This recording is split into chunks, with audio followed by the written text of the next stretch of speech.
Pertama-tama saat mendengar ada kabar orang mau nyumbang 2 triliun untuk penanganan COVID-19, reaksi saya sama kayak Anda semua.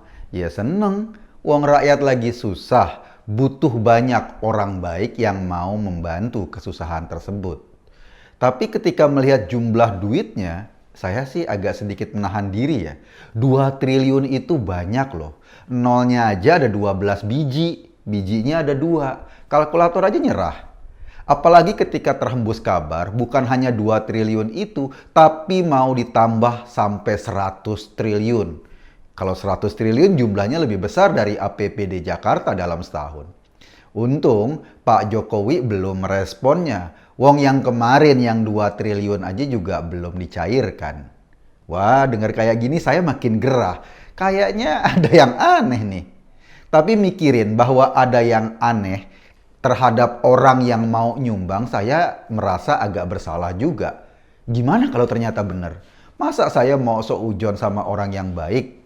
Yang datang seperti malaikat, kuculuk-kuculuk-kuculuk turun di Palembang ngasih duit 2 triliun. Tapi siapa sebetulnya malaikat yang datang kuculuk-kuculuk itu, yang punya duit segudang itu? Namanya katanya Akiditio. Orangnya sudah almarhum. Dan yang menyerahkan adalah anaknya atau ahli warisnya, namanya Herliana Tio. Saat ini yang baru diserahkan adalah bentuk stereofoam dengan tulisan 2 triliun itu.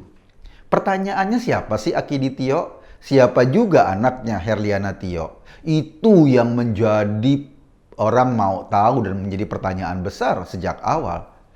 Setahu saya, majalah Forbes sering menuliskan orang-orang terkaya di Indonesia. Prayogo Pangestu misalnya, orang yang termasuk dalam 10 jajaran orang terkaya di Indonesia, dalam catatan majalah tersebut hanya punya aset sekitar 84 triliun. Lah ini, ada orang mau nyumbang 100 triliun, tapi namanya nggak pernah terdengar, atau nyaris tak terdengar. Wus-wus gitu. Sekarang ini kan zaman digital, zaman keterbukaan informasi. Kalau Anda miskin, Anda bisa aja ngumpet di kolong jembatan, nggak ada yang tahu. Tapi kalau Anda kaya raya, kayaknya susah deh ngumpet. Sengumpet-ngumpetnya Anda, nama Anda akan jadi sorotan juga. Fund manager atau institusi keuangan pasti kenal Anda. Pencatatan dalam surat berharga yang Anda miliki juga akan tahu siapa Anda. Kecuali kalau duit segudang itu, yang 2 triliun itu disimpannya di bawah bunker di Cikeas misalnya. Bentuknya cash. Tapi itu juga akan bikin repot. Kalau pemerintah nanti mau menerbitkan lembaran uang baru, bisa-bisa duit yang lama jadi sampah. Kalau gitu kisahnya mungkin nanti keluarga Anda akan mencak-mencak saat misalnya Presiden Jokowi menerbitkan desain uang kertas yang baru. Biasalah, pakai logo, pakai isu bahwa di uang ini ada logo PKI segala. Pernah dengar kan? Nah, saat nama Akiditio atau Herliana Tio nyaris tak terdengar selama ini, maka saya agak susah juga mau berhusnuzon. Saya hampir yakin jika prosesnya irasional kayak gitu atau banyak yang aneh-aneh gitu, kemungkinan zongnya ya sangat tinggi. Apalagi menurut kabar, nama Herliana Tio pernah dilaporkan rekan bisnisnya dengan dugaan penipuan ke Polda Metro Jaya. Waduh, lebih kacau ya. Terus ada kabar, katanya uangnya di Singapura atau di Hong Kong masih macet. Kayak jalanan Jakarta, kemacetannya nggak jelas. Entah ini beneran macet atau cuma bagian dari halusinasi saja. Dengar kabar yang semakin mabur ini kita jadi makin puyeng. Kok kita malah mempersalahkan orang yang mau nyumbang? Kita sih nggak bisa menyalahkan Kapolda Sumatera Selatan dan Pemda di sana. Wong pemerintah memang saat ini lagi butuh partisipasi publik. Meski uangnya zong nantinya, saya anggap para petinggi itu berusaha menjadi maklar kebaikan. Ada orang yang mau nyumbang ya mereka fasilitasi. Jadi perantara orang yang mau berbuat baik. Kalau ujung-ujungnya soal zong-zongan ini, mimpi punya duit banyak, Kayaknya sih kita udah sering mendengar kisah-kisah seperti itu. Dan bukan cuma zaman Pak Jokowi saja, apalagi saat pandemi kayak gini, ketika halusinasi sering mengalahkan kenyataan. Dulu di zaman Pak SBY, Anda ingat kan, ada Andi Arief, staf khusus istana yang menggali situs Gunung Padang karena dia bilang atau dia yakini di bawah situs itu tersimpan harta karun yang berlimpah.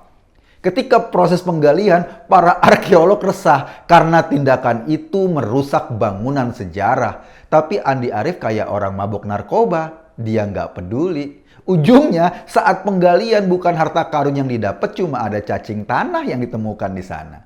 Di zaman SBY, kehaluan malah lebih gila lagi. Ada proyek Blue Energy yang diperkenalkan oleh staf ahli.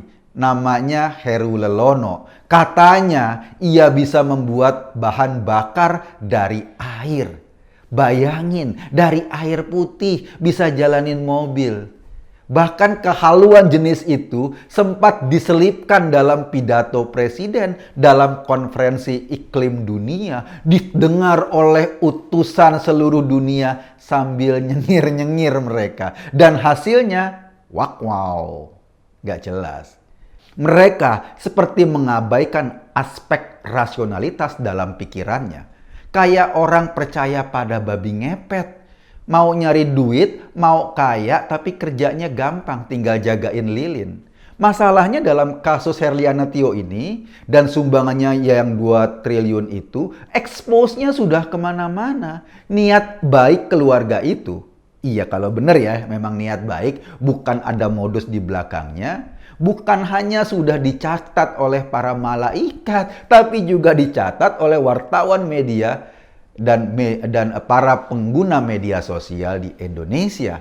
Inilah yang kemudian membuat kita ribut, membuat kita menjadi rame sekarang.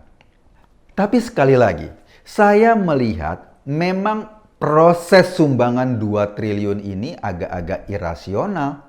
Sikap husnuzon saya hampir ambruk. Apalagi ketika saya mendengar ternyata Herliani Tio ini pernah dilaporkan ke Polda Metro Jaya karena kasus penipuan.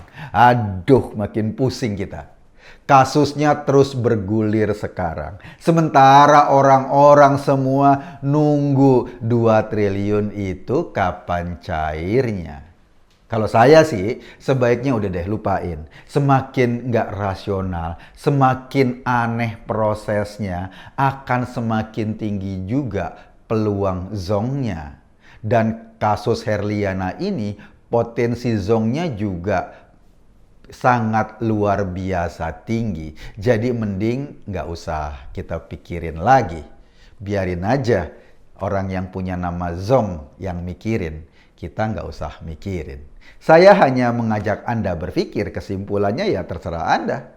Terima kasih.